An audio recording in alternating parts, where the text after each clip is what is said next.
Good evening, students.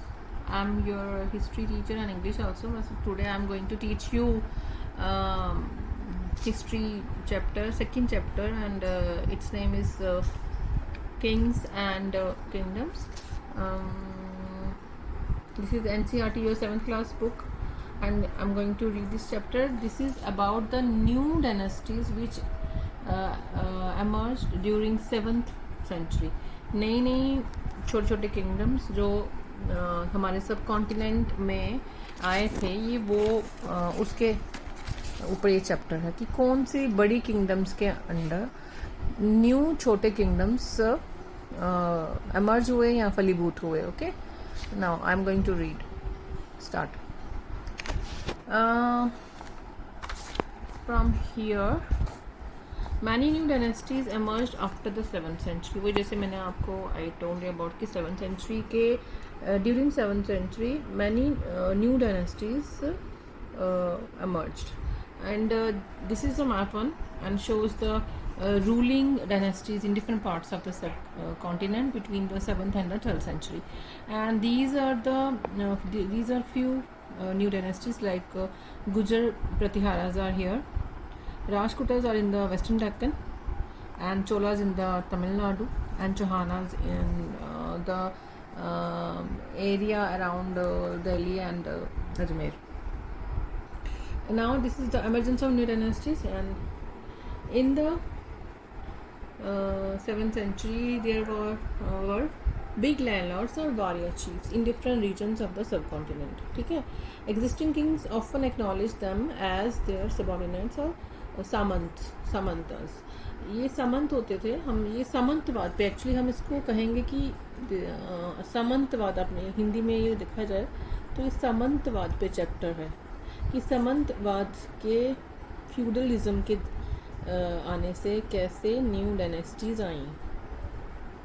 तो हम ये कहेंगे सामंतवाद से न्यू डायनेस्टीज का पनपना, हम इससे बोल सकते हैं. इसको होता है, स्टोरी सुनिए आप छोटी सी. जैसे मतलब होता है कि जैसे बड़े बड़े राजा हो गए, तो जो उनके पास बहुत ज़्यादा ज़मीन होती है, उनके पास बहुत लैंड होती है, तो वो कंट्रोल नहीं कर पाते, या फिर वो कभी कभी अपने जो वारियर चीफ्स हैं उनसे खुश होके, या फिर अब उनसे उन दिनों तो मैंने आपको ट्रांसपोर्ट कम्युनिकेशन इतना फास्ट नहीं था, तो वो कैसे कंट्रोल करते इतने बिग एरियाज़ को. तो वो क्या करते थे, मतलब थोड़ा थोड़ा लैंड, जैसे आप खुश होके भी, या फिर लैंड ग्रांट कर देते थे. जैसे वो गिफ्ट नहीं देते थे तो ग्रांट कर देते थे लैंड, जैसे लैंड ग्रांट सिस्टम कहते हैं.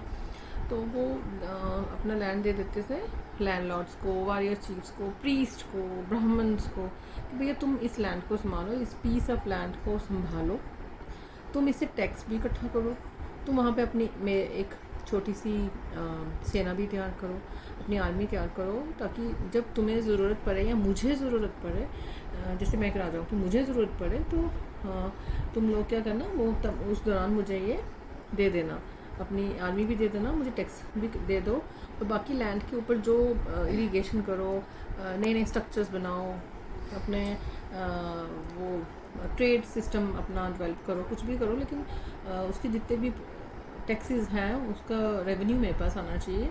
तो वो ताकि वो लैंड भी संभाल के रखें, गिफ्ट भी हो जाए, संभाल के भी रखें, और राजा को भी फ़ायदा हो जाए, और जिसको लैंड ग्रांट किया उसको फ़ायदा आया. तो उससे क्या हुआ, सामंतवाद आया, जिसको हम ये सामंत लिखा हुआ है इन्होंने, सबॉर्डिनेट्स किंग के. They were expected to bring gifts for their king overlords by present at their courts and provide them with military support. वही जो मैंने आपको कहा हुआ, जब राजा के दरबार में आते थे बड़े बड़े गिफ्ट्स लाते थे राजा को खुश करने के लिए, और मिलिट्री सपोर्ट भी. मैंने बोला कि वो आर्मी मेंटेन करो, व्हेन एवर आई नीड, तो मैं आपसे डिमांड करूँगा, and you have to help me. As samantas gain power और वेल्थ. तो उससे क्या वो पावरफुल हो गए होते थे. अब एक किसी के पास कभी कभी हो सकता है कोई वारियर चीफ हो, या फिर कोई बहुत बड़ा इंटेलिजेंट ब्राह्मण हो, तो फिर वो बड़े इंटेलिजेंट भी होते थे, तो वो अच्छे से मैनेज करना जानते थे. और कई बार वो ये भी हो सकता था कि भैया जो उनका राजा है, जो उनका ओवरलॉर्ड है, वो सुस्त हो या वो इतना एक्टिव ना हो, तो वो जज कर जाते होंगे, तो वो कई बार वो इंडिपेंडेंट हो जाते थे. As Samantas gained power and wealth, they declared themselves as the महासमंतास. अपने वो महासमंत बोलते थे, हाँ, महामंडलेश्वर की वो उपाधियाँ धारण करने लगे, अपने अपने टाइटल्स ऐसे करने लगे, लेने लगे. Sometimes they asserted their independence from the overlords. ये जो मैंने आपको बताया कि वो इंडिपेंडेंट हो जाते थे, अपना नई डायनेस्टी बना देते, अपना नया राज्य साम्राज्य बना लेते थे. वही कहानी है इस किंग्स और किंगडम्स की. One such instance was that of the Rashtrakutas in the western Deccan. Rashtrakutas का नाम ये पहले लेते हैं. Initially they were subordinates. वो किसके सबॉर्डिनेट्स, वो किसके अंडर सामंत थे? वो चालुक्याज ऑफ कर्नाटका के अंडर सामंत थे. In the mid 8th century के बीच में दंती दुर्ग जो एक राजकुटा चीफ है, उसने अपने चालुक्या किंग की ओवरलॉर्डशिप को ओवरथ्रू किया और एक रिचुअल परफॉर्म किया जिसे हिरण्य गर्भ कहा जाता है. ये हिरण्य गर्भ जो गोल्डन वॉर्म, ये बहुत ही ये रिचुअल का आप नाम इसको अच्छे से याद रखिएगा, क्योंकि हिरण्य गर्भ ऐसे पूछा जाता है बहुत कि हिरण्य गर्भ क्या चीज़ है. तो मतलब जो बड़े बड़े आपके जो कॉम्पिटिटिव एग्जाम्स हैं उनमें भी पूछा जाता है हिरण्य गर्भ रिचुअल क्या है. वो ये रिचुअल है कि भैया अगर आप ब्राह्मण नहीं हैं तो भी आप ये रिचुअल करके क्षत्रिय की उपाधि ले सकते हैं और वैसे ही रूल कर सकते हैं, क्योंकि उन दिनों राजाओं का काम मैक्सिमम मतलब राजा क्षत्रिय बनते थे. तो ये वो एक रिचुअल है. In other cases, men from enterprising families use their military skills to carve out kingdoms. अब कदम्ब मयूर शर्मन है एक, और गुज्र प्रतिहारा हरिश्चंद्र हैं. ये ब्राह्मण्स थे. और इन्होंने क्या किया, अपना ट्रेडिशनल प्रोफेशन, ब्राह्मण्स का ट्रेडिशनल प्रोफेशन आपको पता है प्रीस्ट वाला होता है, उन्होंने टुक टू आर्म्स, उन्होंने आर्म्स उठा लिए और वो ऐसे ही राज करने लगे, successfully establishing kingdoms in Karnataka and Rajasthan respectively. ठीक है. तो ये जो establishing kingdoms in Karnataka and Rajasthan respectively, मतलब जो गुज्र प्रतिहारा हरिश्चंद्र हैं वो उन्होंने राजस्थान पे रूल किया, और जो कदम्ब मयूर शर्मन हैं वो कर्नाटका के थे. वो दोनों ब्राह्मण्स थे. उन्होंने ब्राह्मणगिरी छोड़ के उन्होंने राजा बन गए और वैसे ही राज करने लगे और बहुत फेमस हैं ये दोनों. अब इनकी एडमिनिस्ट्रेशन वैसी ही होगी. अब इन्होंने एडमिनिस्ट्रेशन का जिक्र किया है तो ये एडमिनिस्ट्रेशन वैसी ही होगी जैसे बाकी बड़े बड़े किंगडम्स की थी, पर ये भी पढ़ लेते हैं. और ये आपको जो बताया है एक रिलीफ, वॉल रिलीफ मतलब वॉल पे एक स्कल्पचर बनाया गया उसको कार्व करके. ये 15 एलोरा केव नंबर 15 में है, जिसमें विष्णु को एक नरसिंह भगवान का अवतार बताया गया है. और ये किन्होंने बनाया था, राष्ट्रकूटा किंग्स ने. ठीक है. अब आता है administration. Many of these new kingdoms adopted high sounding titles. मैंने आपको बोला ये टाइटल्स बड़े ज़बरदस्त लेते थे भैया, बड़े बड़े ह्यूज टाइटल्स होते थे इनके, like maharaja dhiraj, great king overlord of kings, Tribhuvana chakravartin, lord of the 3 walls and so on. ऐसे इनके ये 2 ही यहाँ दिए हैं, लेकिन हालांकि और भी इनके बड़े बड़े टाइटल्स हैं. अब ये 2 लर्न कर लीजिएगा 7th क्लास के हिसाब से. However, in spite of such claims, they often shared power with their samants, as well as with associates of peasants, traders, and Brahmins. In each of these states, resources were obtained from the producers, that is, peasants, cattle keepers, artisans, who were often persuaded or compelled to surrender part of what they produced. ये वही है कि मतलब अब जैसे ये राजा बन के इन्होंने अपना साम्राज्य शुरू कर दिया, जैसे दंती दुर्ग हो गए या फिर कदम्ब मयूर शर्मन हो गए, तो अब इनके राज्य में भी इन्होंने भी अपने राज्य को एक्सपैंड करना शुरू किया. इन्होंने भी अपने सामंत, इनके अंदर भी फ्यूडलिज्म था, सामंतवाद थे, इनके भी छोटे छोटे लैंडलॉर्ड्स थे. तो वही उनसे वो क्या करते थे, उनके अंदर पीजेंट्स थे, ट्रेडर्स थे, ब्राह्मण्स थे, सब कुछ वैसे जैसे एक बड़े राज्य के अंदर होता है. तो ये उनसे टैक्स लेते थे, उनकी सेवाएँ लेते थे. और जैसे पीजेंट्स हैं, कैटल कीपर्स, आर्टिसंस हैं, उनको कंपेल किया जाता था कि या तो तुम टैक्स तो नहीं तो अपने जो प्रोड्यूस है वही प्रोड्यूस का हिस्सा देना, मतलब टैक्स देना, जितनी आपकी इनकम है उस पर टैक्स देना, या फिर आपका जितना आपके पास प्रोड्यूस हुआ है जहाँ वो पीजेंट से वो हिस्सा ले लेते थे उनके अनाज का. Sometimes they were claimed as rent मतलब tax due to lord who asserted that he owned the land. Revenue was collected from traders also. Traders से भी रेवेन्यू लिया जाता है. ट्रेडर्स से तो लिए जाते हैं, मतलब मर्चेंट ट्रेडर्स. अभी चोलास के बारे में कहा है कि 4 टैक्सेस का जिक्र किया गया है. चोलास एक बहुत बड़ा एक हम कह सकते हैं डायनेस्टी है. बहुत बड़े बड़े राजा हैं, उन्होंने बड़े बड़े काम किए हैं, बहुत एनेक्सेशन किया है, अपने साम्राज्य को तमिलनाडु में वो स्प्रेड किया है. वो भी किसी के सामंत हुआ करते थे. तो ये टैक्सेस का जिक्र है यहाँ पे कि जैसे बेटी है, बेटी मतलब कि आप फोर्स लेबर, कि आप आओ हमारा फ्री में काम करो, ठीक है। वो वैसे नहीं कि आप कैश नहीं दोगे, आप फ्री में काम करोगे। और ये कदम आई लैंड रेवेन्यू है, ये टैक्सेस के बारे में बहुत डिटेल में आगे बताया गया हुआ है। These resources are used as a finance the king's establishment as well as for the construction of temples and forts.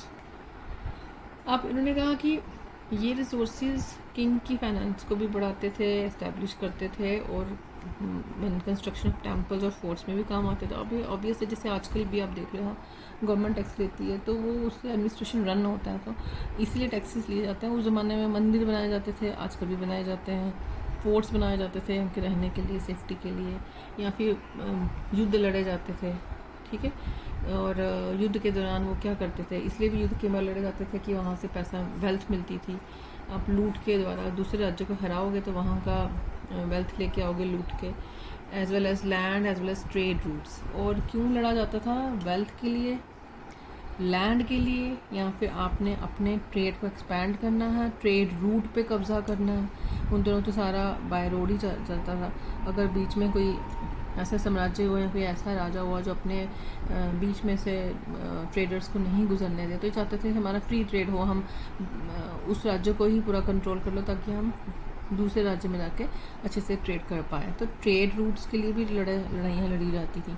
The functionaries for collecting revenue were generally recruited from influential families, मतलब कि जो functionaries होते थे, officers होते थे, collectors, collecting revenue वाले, तो वो इन्फ्लुएंशियल फैमिलीज, अमीर घरों के लोग या राजा की अपनी फैमिली के लोग। And positions were often hereditary, उनके मतलब अगर मैं हूँ तो मेरी बेटी, मेरा बेटा, उसका बेटा ऐसा करके हेरिडिटरी रहेगी।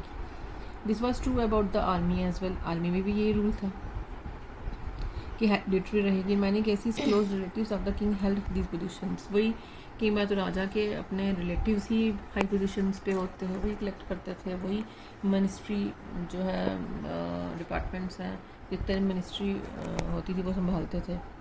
अब आता है जी प्रशस्तीज एंड लैंड ग्रांट्स। अब प्रशस्तीज होती हैं कि भैया जब एक राजा है वो चाहता था कि मेरे बारे में बहुत अच्छा पॉजिटिव एक पोइट आए और मेरे बारे में बहुत अच्छी कविता, एक अच्छी सी कविता लिखे, प्रशस्ति लिखे मेरे बारे में, मेरा गुणगान करे, जो मैंने काम किया है वो दुनिया को पता चले, तो वो प्रशस्ति लिखाई जाती थी ब्राह्मण से, ठीक है। कुछ प्रशस्ति बहुत फेमस भी हैं, समुद्रगुप्त की प्रशस्ति बहुत फेमस है। वैसे ये कि प्रशस्ति contain details that may not be literary true, ज़रूरी नहीं वो सच हो, क्योंकि हो सकता है राजा ने फोर्सफुली लिखवाई हो, या हो सकता है उस कवि ने, उस लेखक ने डर के मारे लिखी हो, जब तक कि हमें उसका लिटरेरी सोर्सेज, हिस्टोरिकल सोर्सेज नहीं मिल जाते। अब क्या आता है कि यही but they tell us how ruler wanted to depict themselves as valiant victorious warriors, for example. These were composed by the learned Brahmins who occasionally helped in the administration. जो उनके एडमिनिस्ट्रेशन के होते थे ब्राह्मण्स, लर्न ब्राह्मण्स, वही लिखते थे, वही जो मैंने आपको कहा, उनके जो दरबार में काम करते थे वही, ऑब्वियसली वही लिखेंगे राजा के बारे में, वो ज़्यादा जानता है अपने राजा के बारे में, और वो ऐसे उनके वर्कर काम करते थे तो ज़्यादा लिखेंगे। The achievements of Nagabhata. अब नागभट्ट के यहाँ पर है कि many rulers describes the achievements in prashastis, जैसे मैंने कहा ना, समुद्रगुप्त की जो प्रशस्ति है वो बहुत ही फेमस है। One prashasti written in Sanskrit and found in Gwalior Madhya Pradesh. ये जो प्रशस्ति आपको दी हुई है ये नागभट्ट की है, प्रतिहारा किंग की, प्रतिहारा डायनेस्टी के रूलर थे नागभट्ट, फेमस हैं बहुत ही महान रूलर ग्वालियर के, तो ग्वालियर में वहाँ रहते थे, वहाँ की है ये, उनके बारे में अच्छा लिखा हुआ है। The kings of Andhra, Sindh, Vidarbha मतलब महाराष्ट्र के, कलिंग मतलब उड़ीसा के, तो ये वहाँ के भैया ऐसे ही वो सब लोग इनके आगे झुक जाते थे, ठीक है। इन्होंने चक्र युद्ध, द रूलर ऑफ कनौज, उसको हराया, बंगाल बंगा के किंग को हराया, नाटक के किंग को हराया, मालवा के किंग को हराया, किराता फॉरेस्ट वाले, ये किराता याद रखिएगा शब्द, ये फॉरेस्ट पीपल्स को कहा जाता था। तुर्क टर्क्स को हराया, वत्स इन सबको हराया, नॉर्थ इंडियन, तो ये उनके बारे में अच्छा लिखा है। लेकिन kings often rewarded Brahmans by grant of land. ये ब्राह्मण्स को भी उस समय क्या होता था कि लैंड ग्रांट होती थी, जैसे ब्राह्मण्स काफ़ी इन्फ्लुएंशियल रिच होते थे, प्रॉस्परस होते थे। एक तो वो क्या है कि काफ़ी इंटेलेक्चुअल भी होते थे और राज्य का काफ़ी काम वो करते थे। उन दोनों राजा युद्ध करने जाएगा या फिर मंदिर बहुत ह्यूज ह्यूज बनाए जाते थे, उन मंदिरों की सेवा पानी करने के लिए भी ब्राह्मणों की ज़रूरत थी। उस समय वेदास पे और ब्राह्मणिकल इन्फ्लुएंस बहुत ज़बरदस्त था। तो वो बहुत ही ज़्यादा प्रॉस्परस थे, इंटेलिजेंट भी थे, थोड़े से घमंडी भी थे। उस हिसाब से उनका धीरे धीरे उनका बाद में थोड़ा सा डाउनफॉल भी दिखाया गया है। लेकिन these were recorded on copper plates. Copper plates पे रिकॉर्ड की जाती थी, which were given to those who receive the land. जिसको लैंड दी तो वो लिख दिया जाता था कि भैया तुम्हें लैंड दी गई है, इसको इन कॉपर प्लेट्स पे लिख दिया जाता था संस्कृत में। ठीक है,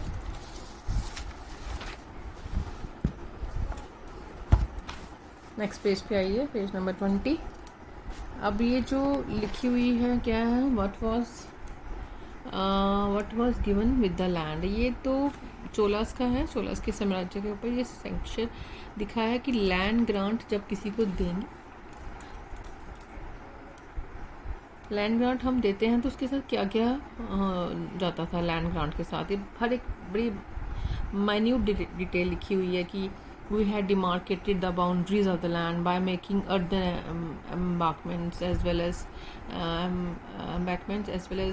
planting thorny bushes. That is what the land contains. मतलब लैंड में ये फ्रूट बेयरिंग ट्रीज होंगे, वाटर लैंड होगा, उसका दिया हुआ है। इतना आपको इतना डीपली 7th क्लास के हिसाब से नहीं है, लेकिन जैसे अब आप बड़े होते हैं या फिर किसी कॉम्पिटिटिव एग्जाम में आते हैं उसके लिए इम्पोर्टेंट है। वो इतना सा हो सकता है आपको कभी कोई पैरा देते हैं और पूछें किसके बारे में है, तो आपको पता होना चाहिए कि अच्छा चोलास के बारे में लिखा है, ये उनके इसके लिए। लेकिन आप एक बार इसको आप पढ़ सकते हैं, just go through from it. तो ये आपको पढ़ना चाहिए। इरिगेशन मेंशन है, मतलब कैसे कैसे ये पूरा बताया हुआ कि एक लैंड दी जाएगी, उसके साथ क्या क्या मिलेगा उसको, जो लैंड लेता है जिसको ग्रांट की जाएगी, उसके बारे में लिखा है। Unusual for the 12th century was a long Sanskrit poem containing the history of the king who ruled over Kashmir. It was composed by the author named Kalhan. He used a variety of sources including inscriptions, documents, eyewitness accounts and earlier histories to write his account. Camera thoda hill raha, sorry. Unlike the writers of Prashastis, he was often critical about rulers and their policies. ये मैं आपको इस पैरे में जो लिखा है वो बता देती हूँ। उसमें लिखा है कि जो बाकी हमने प्रशस्तिस पढ़ी है ना, हम उस पर इतना रिलाई नहीं करते, जो हिस्टोरियंस हैं उन पर इतना रिलाई नहीं करते जब तक कि उसको क्रॉस चेक नहीं कर लेते लिटरेरी सोर्सेज से, इंस्क्रिप्शन से, डॉक्यूमेंट से या अर्ली हिस्ट्री से। अब ये कलहन की जो राजतंगनी है, कलहन जो है वो 12th century के दौरान मतलब कश्मीर के बहुत उम्दा शानदार पोइट हैं। उन्होंने राजतरंगनी किताब लिखी है, राजतरंगनी है उस किताब का नाम। उन्होंने एक क्रोनोलॉजिकल तरीके से पूरी एक सीक्वेंस वाइज पूरी हिस्ट्री लिखी। तो जो हिस्ट्री उन्होंने लिखी वो बहुत ही ऑथेंटिक है। ऑथेंटिक किस बेसिस पे, क्योंकि ना वो उसमें जो सोर्सेज दिए हैं उसमें उन्होंने इंस्क्रिप्शंस को पढ़ा, डॉक्यूमेंट्स पढ़े, आई विटनेस अकाउंट है, अर्ली हिस्ट्रीज हैं। तो हम उसे कहेंगे कि वो प्रशस्ति से अलग हैं, हम उन पर रिलाई कर सकते हैं। वो कभी कभी क्रिटिकल भी हो जाते थे about rulers and there policies, वो नेगेटिव भी लिखते थे अगर कोई रूलर ऐसा नहीं है, फिर झूठ लिखा होता।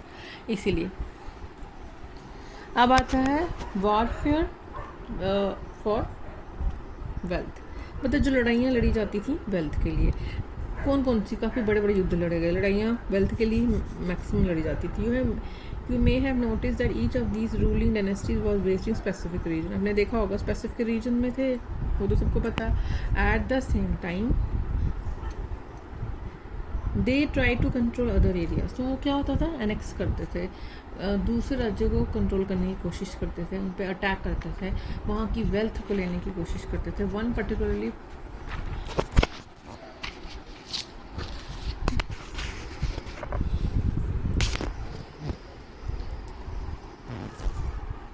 one particularly prized area was the city of Kannauj in the Ganga valley. अब कनौज के बारे में लिखा है। कनौज उसमें बहुत ही एक इन्फ्लुएंशियल सिटी थी, जैसे हम आजकल बनारस बोल सकते हैं या फिर आजकल जैसे हम बेंगलोर लगा लीजिए कि या फिर कोई दिल्ली लगा लीजिए, यहाँ पे मेन सिटी था उन दोनों ये बहुत, यहाँ से होके गुजर के ये यहाँ हर चीज़ अवेलेबल थी, ट्रेडर्स यहीं से गुजर के अफ़गानिस्तान के थ्रू यहाँ से गुजर के नीचे साउथ से यहाँ से घूम के जाते थे, यहाँ से सामान बहुत सारा एक लगा लीजिए कि बहुत अच्छा यहाँ पे एक मार्केट था। तो ये ना तीनों जो डायनेस्टीज़ हैं, कौन सी, गुजर प्रतिहारा, राजपूताज और पालाज, ये तीनों ही कंट्रोल करना चाहती थी कनौज को, ठीक है। तो इनकी तीन पार्टीज की स्ट्रगल काफ़ी लंबी चली वो कॉन्फ्लिक्ट, और हिस्टोरियंस इस कॉन्फ्लिक्ट को ट्रीपार्टाइट स्ट्रगल के नाम से इसको बोलते हैं। बहुत फेमस है, पूछेंगे इसमें कौन कौन है, ये आपको सिर्फ याद रखना है। किसके लिए लड़ते थे? कनौज के लिए लड़ते थे।